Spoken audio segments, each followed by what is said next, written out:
What do you think when you see these manga panels that perfectly replicate famous paintings by world-renowned artists?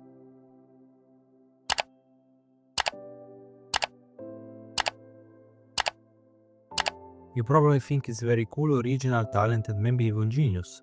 But what if I told you that the mangaka who drew them, despite having been involved in art science when she was kid, couldn't get into art university? She was simply rejected.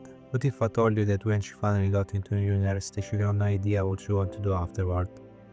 That her first manga stories were rejected by publishers and chosen for serialization?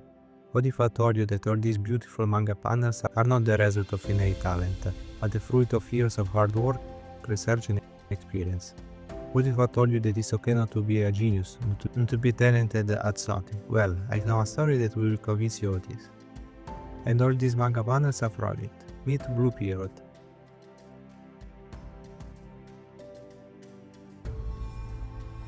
Blue Period is a manga by Tsubasa Yamaguchi, which has been serialized since 2017 in the magazine Afternoon. In 2021, an anime adaptation by 7 arcs was released, and you might have seen it. It's the story of a guy who wants to become an artist, and this story is heavily inspired by the life of the mangaka herself. Yamaguchi has been drawing since childhood, but he didn't know what she wanted to do specifically. Japanese traditional painting, comics, design, all of it was mixed out in her mind.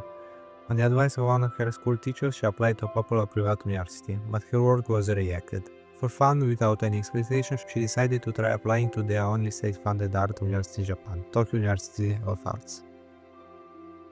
And she applied to the old painting department. Suddenly, she was accepted. It seems like fate. In reality, this only complicated Yamaguchi's life, but she was studying in a prestigious university and still didn't know what she wanted to do. She felt completely out of place. Tokyo University of the Arts is known for giving students a lot of freedom.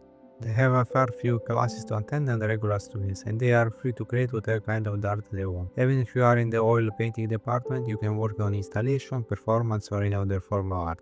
With kind of freedom, one leads to more questions.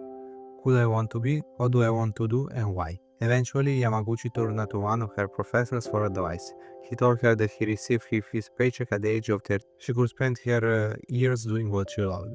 Starting from her third year, Yamaguchi began drawing manga. However, she didn't achieve instant success. Her first one-shots were rejected, and even when she caught the attention of Afternoon magazine, she had to develop at least 3 different manga concepts before the editors allowed her to try writing Blue Period.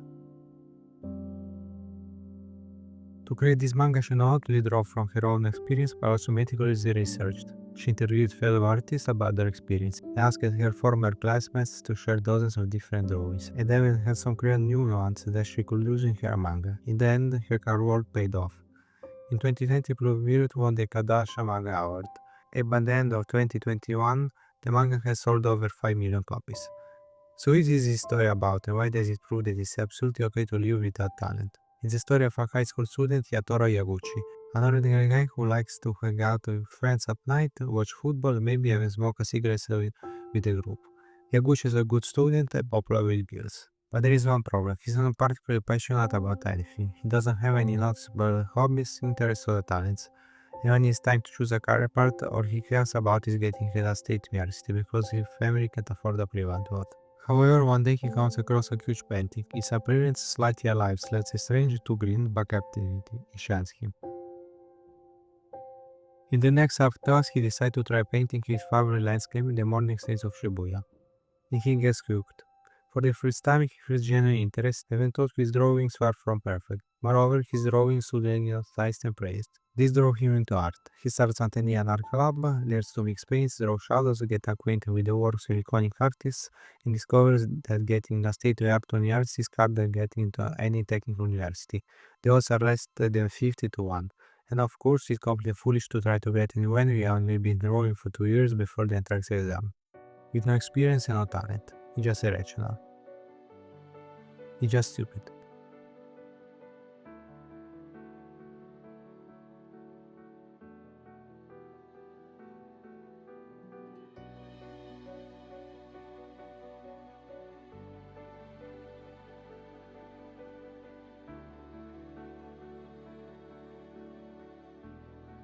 However, the more Yaguchi thinks about art, the harder it becomes for him to dismiss the idea of pursuing.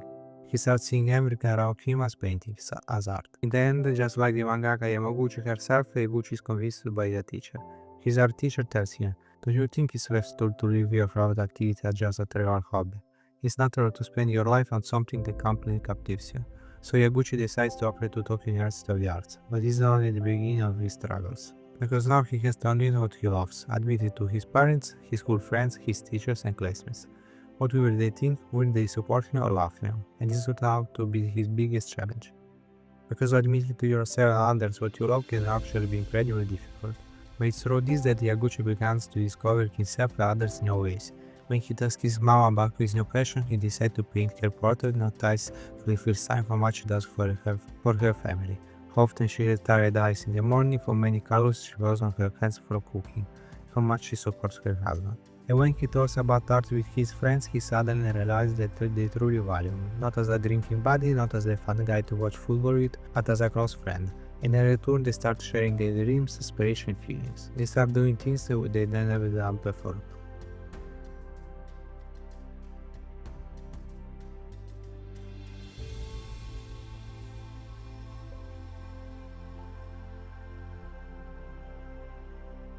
But having this is enough, because wanting to get into art school is enough.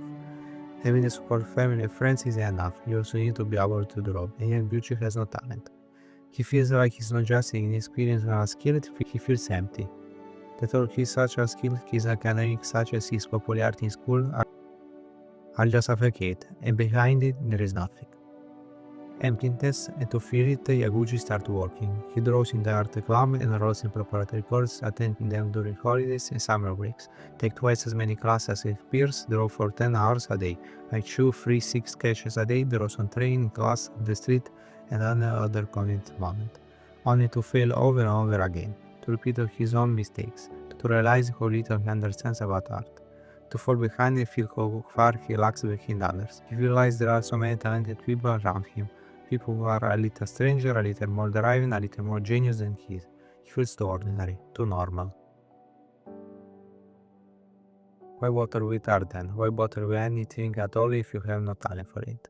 Why do something that makes so much time and effort that can lead to a reaction that is not always pleasant or interesting? Why try when there are so many truly talented people around you? In one of the early chapters of the manga and the first episodes of the anime, Yaguchi talked to his school friend, the one whose painting he liked so much that inspired him to pursue art. In this scene, he prizes her talent, to which she sharply replies, "I'm not talented at all," she says. "I just spend more time on art than other people." The farther Yaguchi progresses on his path to university and beyond, the more talented people he meets.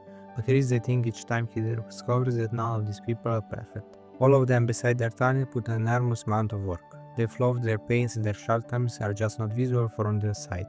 And what is not accessible to them, art often turned out to be something easy for Yaguchi, and vice versa. Someone else's talent turned out to be someone else's normal, because it turned out that everyone is normal in their own way. And throughout the story, Yaguchi just wants to focus on what he can do. After all, he become talented. He can rewrite talent start drawing early, in childhood. All he can do is keep working and take pride in how much he managed to master, understanding how much his skill have improved. As long as the interest allows you to express what you can't express otherwise, as long as it helps and enrich your life, as long as it allows you to experience something new and interesting, as long as it helps you to understand things that were previously inaccessible. Even if you have no talent for it, this interest needs the meaning. Because the goal isn't to take first place, to receive praise from teachers, or even to create and publish a manga that will get millions of views. The goal, as Blue Period tells us, is to create your own masterpiece. To create something you couldn't do before. Maybe Yaguchi is too normal, but his efforts and strategies becomes his weapon, his own kind of genius. It might seem that a manga that portrays art like this is something elitist, something genius, something for fans of famous artists or art school students, something about talent, otherworldly genius and untakeable experience. But what if I told you that this is the story of an ordinary guy who simply found something he is interested? That it is a story drawn by an ordinary girl who simply took her work seriously? Wouldn't you believe that it's okay not to have talent? That being normal is scary at all?